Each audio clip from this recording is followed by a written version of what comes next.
Hi guys, thanks for joining me today. I have a really special guest this evening. I don't even know kind of where to begin. I only give myself a few minute lead in before I interview and upload. That's why it's sort of live, as we always say. It's hard for me because Deb, as I call her, Deb Deckert, was my guardian angel real quick. Well, not real quick. It can't be real quick, but she's now like a script genius coming out of Warner Brothers after me, which I'll tell you what that means. She went on to, let's say, much bigger and better. She went on to Warner Brothers. She became a business management, script supervision afterwards. People send their scripts to Deb to, basically read through and give expert opinion on. Her hobbies include, she has raised the most beautiful horse I have ever seen. Again, hobby-wise, among many other things. Now, she was what is known as my guardian when I was working in television, like tremendously, and in E.T. Point being, she was my guardian, as you have to have on a set, being a minor in movies. She was mine, but she was mine on several movies, a few. Liz Montgomery, she flew into San Francisco with me to supervise on that one. Supervise meaning be my guardian ad litem, and then all through E.T. So point being, again, a longer story longer, I realized, aside from like seeing her in Burbank, very briefly, we had a drink in Burbank. We never talked to E.T. I mean, honest to God, she's a walking library of E.T. information that I've never tapped into. So I want to, I gave her kind of a quick intro there because I kind of want to focus on one thing real quick before we call her. And that is, I know what kind of my 5 actually most memorable moments on E.T. were, and they're personal choices of mine. They're not like necessarily stuff I've talked about in interviews or whatever. My personal half dozen. So it's a 29-minute interview. So including this long intro. And so I want to find out what her, I guess, 3, I want to get 4. Anyway, most memorable moments shooting E.T. with me were, and see how they match up with mine. So it's kind of like I'm steering this a little bit without her knowing, but she'll of course know afterwards. So why don't we just get all of that behind us and move forward, since I have a promised call time, and I am now on that call time. So I've never called this number. Apparently it is her number in Los Angeles. Outside of Los Angeles? Anyway, whatever, kids, here we go. Ready? Oh, Las Vegas. Duh. Hello. Deb? Whoops. Yeah, I just knocked my camera a little bit. How are you? I'm fine. How are you? I'm good. I was just giving the audience a bit of a lead-in, or more than a bit of a lead-in, on sort of how, we know each other, if you can even say that, what our relationship was, between 1977 and 1981 or 2, aside from 81. 81. Yeah, shooting of E.T. through 81, of course. I turned 15 on the set, didn't I? Yeah. Anyway, so you go back.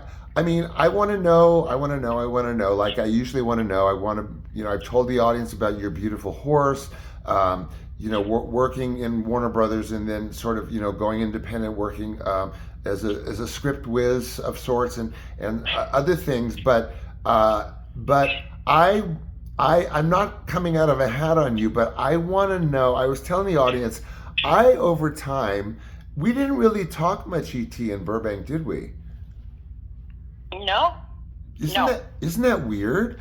I mean, well, we only met that one evening. I had some kind of party at EJ's, I guess. Yeah. And you came to see me. Yeah, I did. You were on your way, if I'm not mistaken, and I grabbed you for a drink on the way, or at that restaurant. Yeah, you met me before the dinner, whatever kind of party it was. Oh, party, right.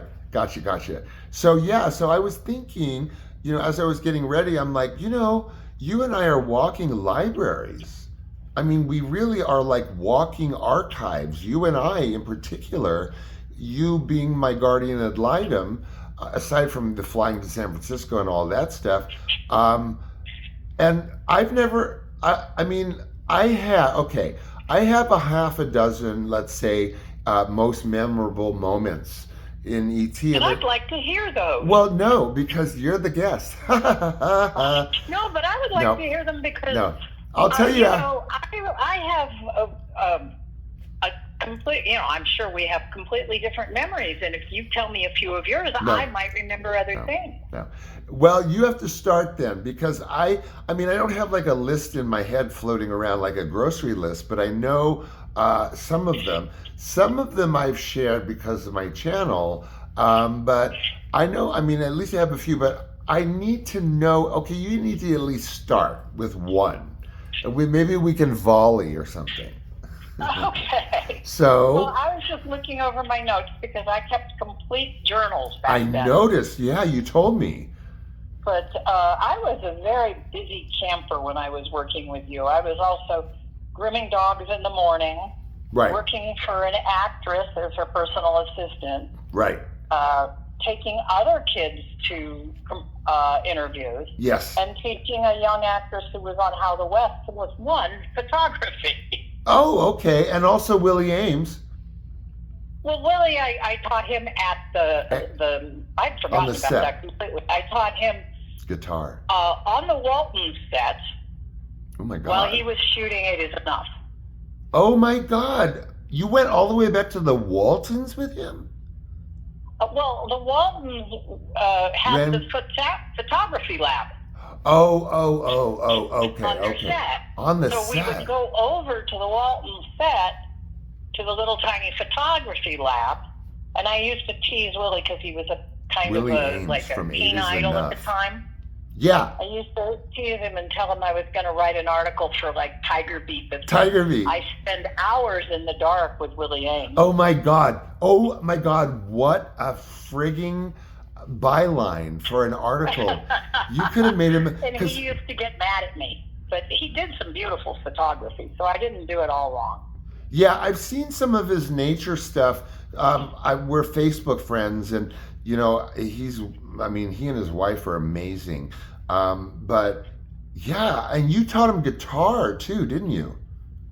I have no idea. I don't No, remember. you did. I don't think I taught anybody real guitar. I might have, piddled around. Well, yeah, that's what I meant. Not like formal lessons, but you guys piddled around on the set with guitar. See, and I don't even remember all of that because that's just something I would do. If there was somebody who wanted to play or learn chords, it would just be something I would do. Right, exactly. So I'm going to deep dive. I mean, I want to deep dive more on that and us and you and stuff, but let's get at least, a couple of those moments aside or out of the way or start with one and then I'm going to cook up, I guess, boil it down a little bit, I guess. So do you have anything off the top of your head? Are we talking E.T. E.T. or before? Yeah, no, not our careers dovetailing, because that would be like an Encyclopedia Britannica. But just in general, let's say on the lot. Okay. On those two sound stages where apparently they shot Gone with the Wind, they told me. Oh, Laird, which was also Culver City. Yeah. A couple different studios over the years. I can't remember what it turned into, but yeah, it's turned over and turned over. Yeah. And let's see. Well, I have my notes because I don't really remember. Of something quick. Yeah. First, we didn't shoot it a lot. We started on location. Yes. Valley. We started with Northridge, I think. Northridge, correct. Yeah, and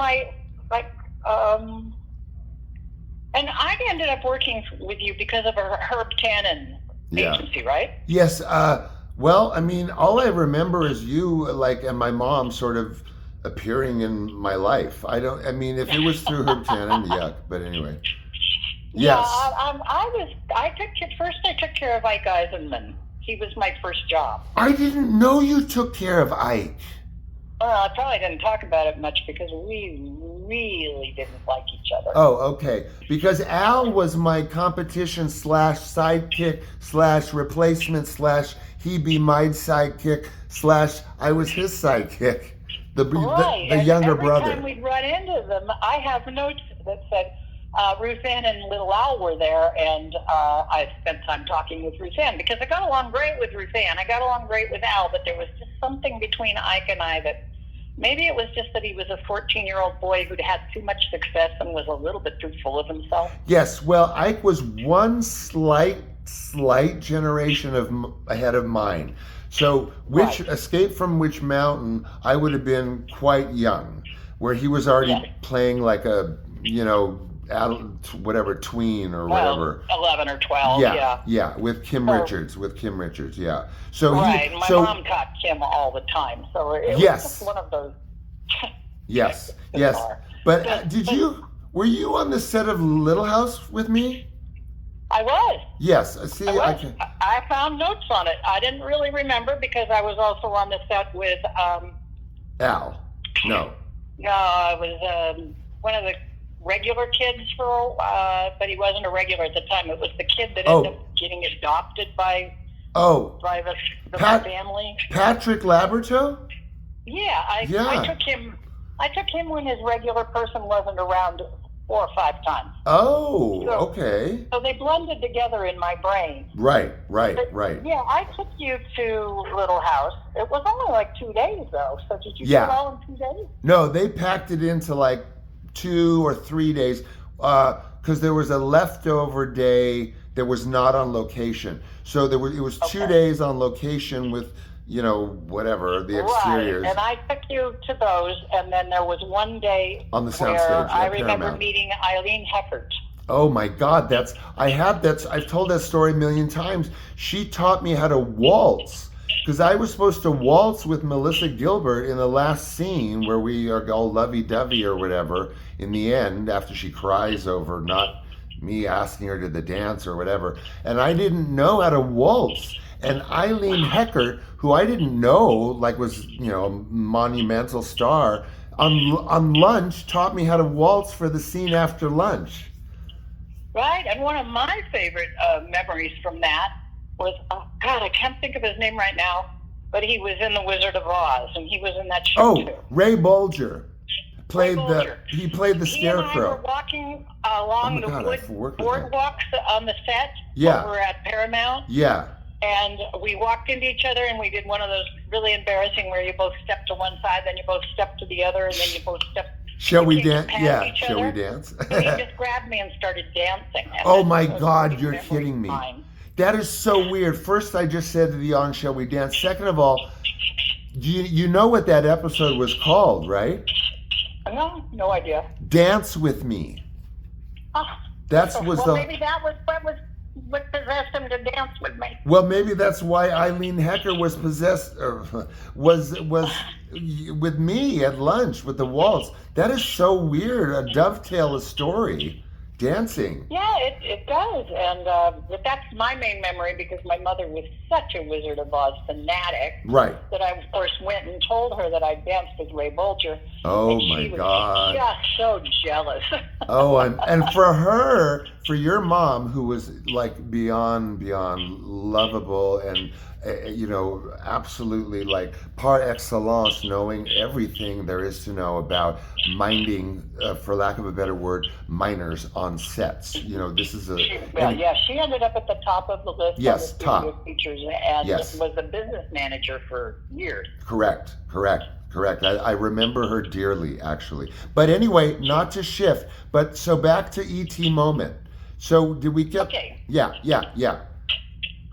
Well, E.T., we started off with, I took you to Laird. Correct. And you were needed for special effects shots. See, I don't know a lot of this. And we both read the script that day, which was called The Boy's Life, or E.T. and Me. And you came home very disappointed in the size of your role. You thought you had more to do? Oh my God, you guys. This is really? I made a note of that in the journal because I guess you were pretty sad on the way home. Yeah, well, I mean, on paper, number one, it didn't look like that big a movie, so I wanted, as much a part of it as I could. And number Well, two, let's face it. You were raised by an actor. You were an actor. Of course, you wanted a big part. true, but see, remember, now tell me, Deb, if this is correct, because this is one of the stories that I have never told. We had some kind of NDA with them, didn't we, about the script, right? Oh, God, yeah. We What weren't was- allowed to talk about it to anybody. Now, see, I have never dived into the NDA portion with my involvement with E.T. Tell me what I don't remember. Well, all I can tell you is what I remember, because while I was reading the script, you were meeting somebody for special effects shots. Okay. And this was on September 2nd. The movie hadn't started filming. This was pre-stuff. Mm-hmm. But I was reading the script, and I had to read it in Kathleen Kennedy's office while she was there. What? Yeah. You weren't allowed to remove anything. You weren't allowed to take that script out of her sight. Oh, my Now, God. I don't remember actually signing an NDA, Yeah, but no. I kind of remember being threatened to die if I said anything. Well, what's weird, I think I might have gone with my mom or I don't know what, but we were required, again, I've never mentioned this before, to go to court and go before a judge and swear that the pieces that we had been given would not be disclosed to anybody. And I remember, Deb, that I didn't read the whole script at first. They only gave me portions of it to read. Oh, I made them let me read it because Oh. as your legal guardian, I had to be sure there wasn't anything objectionable for a young man your age. And this comes from having a mother who was a studio teacher in charge of the business. Yes, correct. And I guess I just walked in and told them I was going to read it, and they let me. Oh, my God, I want to say the F word. This is like amazing to me.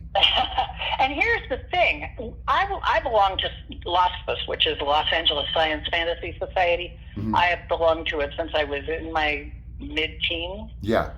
So science fiction was my forte. And after I read it, I had a couple questions because I thought it was kind of ludicrous. So, and I said to Kathleen, I said, there's a couple things here as a science fiction fan that kind of bug me. Oh my She God. said, okay, tell me. And I said, okay, E.T. flies bicycles at the end of this movie. Why doesn't he do it in the But when he's beginning? being chased in the beginning, That's the big why question, didn't you he guys. teleport? I've heard that at the day of premiere, they asked me that question. And she said he was too scared. Too scared. E.T. was too scared to function and do his teleport thing. But we were being chased by rifles when we, well, okay. Guns. Again, well, that was the Keys guy who was Peter Coyote. Right, but wouldn't you think he'd be scared too when they're running through the streets chasing us Maybe he with was guns? used to humans by then. You know, I was Oh. willing to cut her some slack. Yeah, And then yeah, there was okay. Kathy, Okay, that's true. He was used to humans, that's true. And she said and then she said, what's the other one? I said, I don't know any place in the world where there's a big tract home where this takes place next to the redwoods. Oh my God, that's right. Huh. And she got up and she walked out of the room and she came back in a couple minutes later and said, Steven says it's Spielbergland. Don't worry about it. Oh my God. So those I remember because, and you I'm know, shocked. I wasn't intimidated because Spielberg was known by then, but he wasn't really big until after E.T. Correct. And Jaws, yeah, you know, yeah. he was known, but I wasn't scared of him or anything. Correct. Yeah, he wasn't like mega.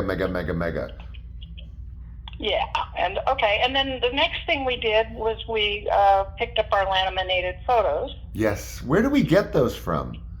We went to Laird. Right, at Pick 'em Laird. up. Yeah. You were you back in school in 99? You may not have been. It was probably just before school started. Yeah. But maybe I picked them up for you because I don't have your name on this particular note.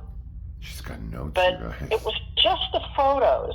We had to go back and get the ID badges a week later. But and then 9/11, we had a call in Tahunga at 9:45, but nobody showed up until 10:30, and I remember that because you wanted to leave.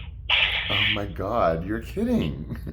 And I said, we're going to stay here till 11 if nobody shows up. I want to remind anybody listening, this is way before cell phones. Yes, correct. We're in this half-built construction site area where we went to meet. Yeah. And there were no phones. Right. In fact, I don't know how I coordinated with your mom and you and the studios and everything for a couple of years. I know. Without phones. I mean, hon, that was back in the day where if you got a flat tire, you had to walk like what, 5 blocks to the I took you in and payphone? we read the scripts. Your mom had to bring you to me because I had 2 flat tires. My mom was filming in Greece, and my car had a flat tire too. Both cars had flat tires. Yeah, you had that that Cherokee kind of or whatever big kind of 4-wheel. Wagoneer Jeep. Yeah, Jeep. Wagoneer That was it. Yeah. Oh my God. That was I remember. I was constantly in trouble with the poor old thing. I remember getting. Anyway. Yeah, go ahead. No.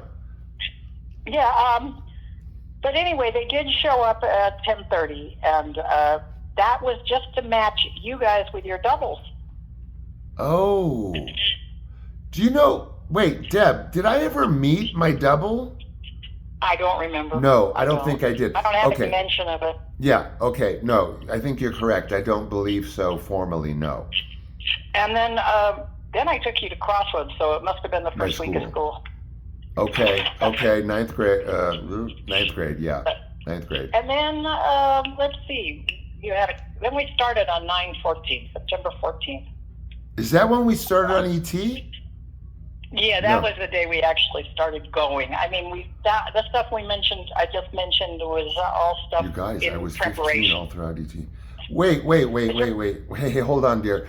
Okay, wait. So I started filming E.T.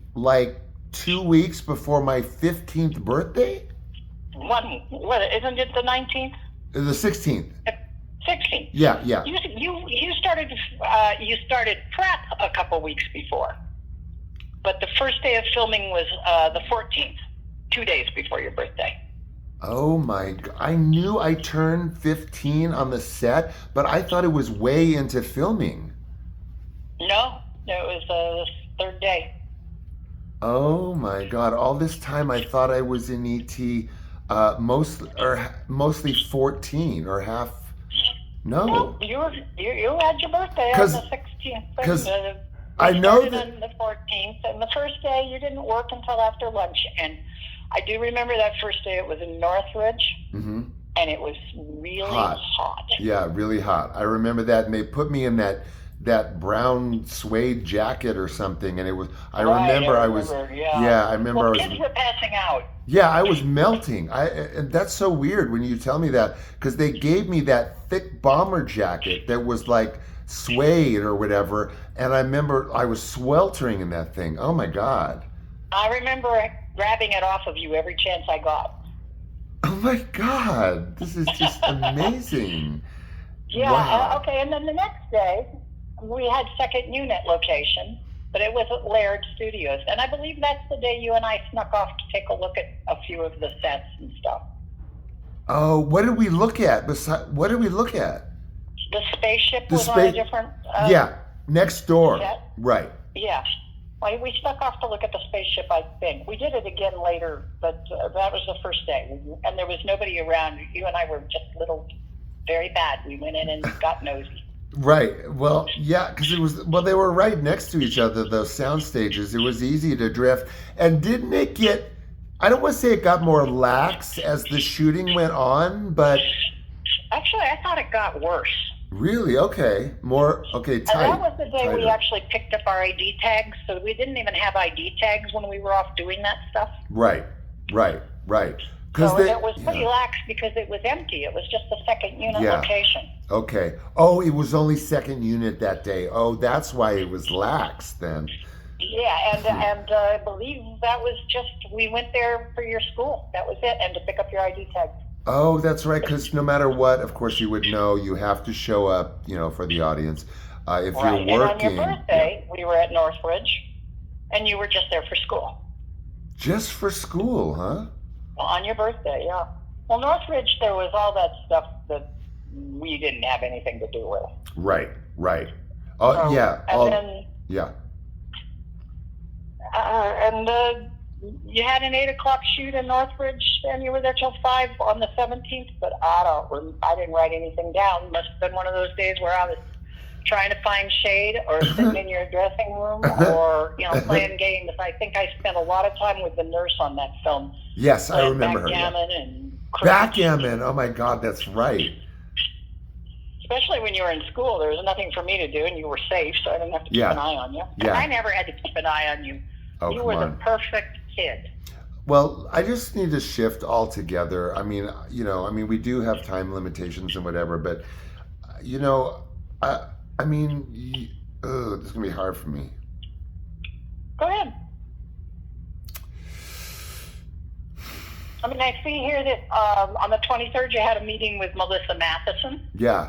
Oh my God, you're kidding. What notes? I don't remember at all. What note? Do you have any notes about meeting with Melissa? Because I ended up I didn't have a meeting with Melissa. No. You had it.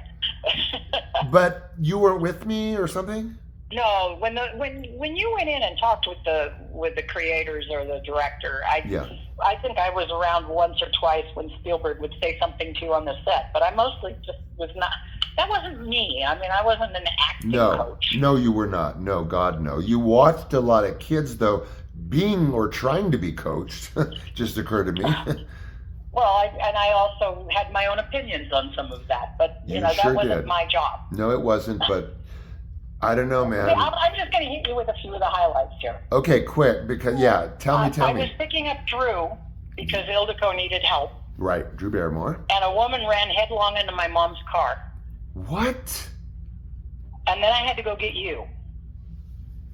On Drew's street. I pulled over to the side of the street to look at the address. Yeah. And this woman turned the corner. It was one of those little roundabout places. Right. Ran right into the front end of my mom's car. Oh my God. Oh my God. So consequently, I got you guys to the set 15 minutes late. Both of us. Yelled at, and they said they were going to get me fired. Oh it was my God. first day with Drew, and obviously not my first day with you. And I told them I'd had a car accident. They should be worried about how you guys were. They didn't know you weren't in the car. Yeah. And I told them I was going to just take you and Drew home. Oh my friggin' God. I got so mad at them because I was shaken up. First off, my mom's car. I used it instead of the Jeep because it had better air conditioning for you guys. Yeah. Okay. Anyway, Kathleen Kennedy apologized to me later and let me use the office phone to call the insurance. So that's one of my highlights. Oh my God, you've got so many Kathleen stories and. Well, I think that's the two. Yeah. And then the next day, the next day we had a night shoot. Yeah. And it was a Halloween night shoot. Yeah. And I had Drew as well as you. Oh my God. And thank God you were a good kid because Drew was everywhere. Oh my God, everywhere. Yeah. I chased that child everywhere. I finally put her up on my shoulders, and that's when Melissa brought her over to meet Harrison Ford. And I cannot tell you, I've probably never been that tongue-tied in my life. With Harrison Ford? Yeah. Oh my God. See, all I remember about Harrison was that pre-cast meeting, whatever the heck it was at his house with Melissa, but beyond that, I don't. Well, he came to visit the set, and while they were toilet papering trees and houses, and it was wasn't he trying to do like an Apocalypse Now scene? Yes. It was crazy. Yeah, I mentioned that. What I really remember is I was watching Drew, and he had them walking by a fire in a trash can. Yeah. And he had Drew in a ghost costume closest to the trash can, and I threw a tizzy fit. That's one of the only times I went up and demanded to speak to Stephen. Oh my God. And Stephen, I said, I don't care if that's fireproofed out the wazoo. You got a little girl next to an open fire. And they, of course, moved it around. And then the next thing he did was put the dog he said, okay, put the dog over there. I turned around and said, don't put the dog there, put Robert there. Jesus. Oh my God. Oh my God. And he went, that's why I have help. He says, I've got too many things on my mind. So I don't even know if that shot made the film, but I sure had a dizzy fit.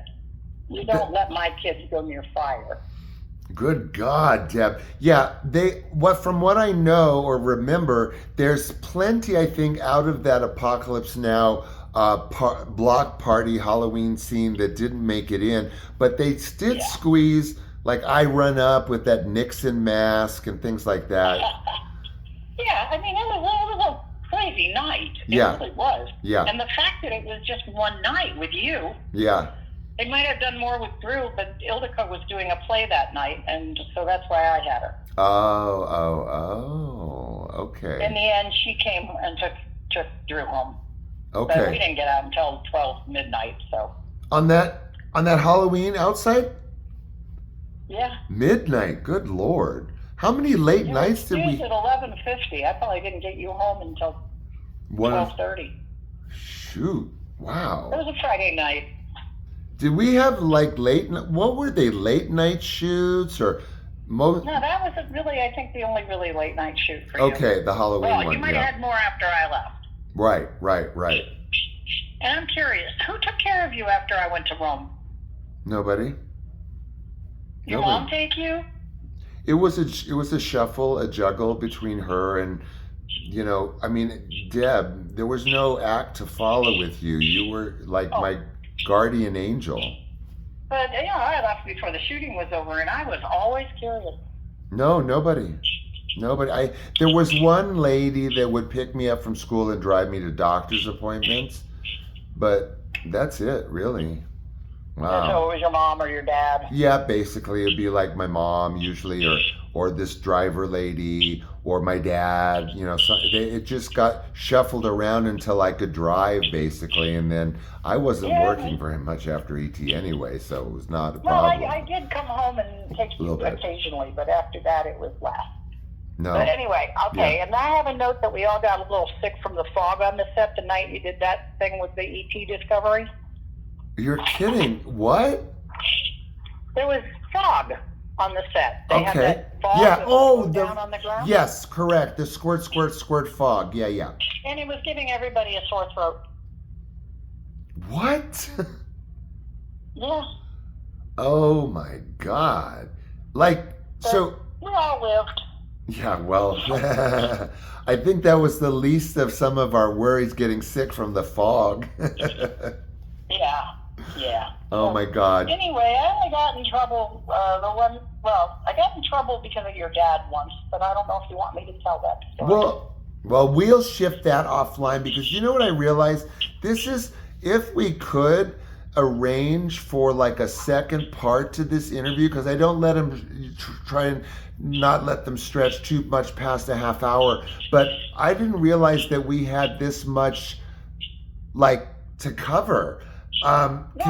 Can we thank my journal keeping? That's oh my things God. happen when you're filming, but they're not gonna stick in your head forever. No, that's why if we could have a second part to this, that would be amazing, because you just spit out a bunch of stuff I had no idea or did not remember or happened I didn't know. Most of what you're telling me, I didn't know. Well, you and I can get on the Facebook video chat and have it one day, and I can ask you all these questions I wrote down that I want to know. Well, there you go. Then we'll do that. We'll FaceTime or whatever. Messenger or whatever. And then you can pick out whatever you'd like to do for part 2. Yes, we have to do now part 2, Deb. So I'm going to let you go, because this is fully just the first half of a show. Okay, love. Okay, my love. I'll talk to you soon then. We'll talk, okay? Okay, you take care. I will, love. Take care. Okay, bye-bye. Bye. You guys, I mean, I don't even know what to call this show, because, Kathleen Kennedy, Spielbergland, Harrison Ford, where do I start? You heard it all. So let me go and try and figure out what I'm going to call this. I love you all, and I'm so glad this is a historic moment. I didn't know basically anything, and now we all know. So I'll see you soon. Don't do anything I wouldn't do. Bye.